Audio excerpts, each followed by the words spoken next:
আমাদের মুরগি হাতের থেকে বাদাম খায় এবং প্রতিদিন 5টা করে ডিম পাড়ে।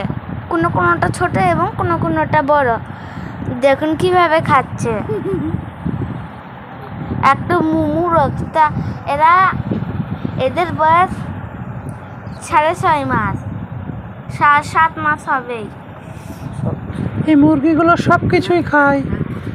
আপনি যদি এদেরকে কলা দেন কলা খায়, আপেল দিলে আপেল খায়, ঘাস দিলে ঘাস খায়, আম দিলে আম খায়, কাঁঠাল দিলে কাঁঠাল খায়। দেখুন হাতে বাদাম, সে বাদামগুলো ছিলে ছিলে হাতে ধরলেই মোরগ যেমন খায় তেমন মুরগিগুলো যেগুলো রয়েছে তারা অবশ্য একসঙ্গে খায়।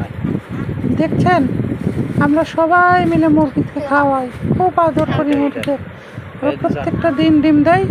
আমাদের এখানে মুরগি রয়েছে 8টা ডেকি মুরগি এবং মোরগ একটা রয়েছে।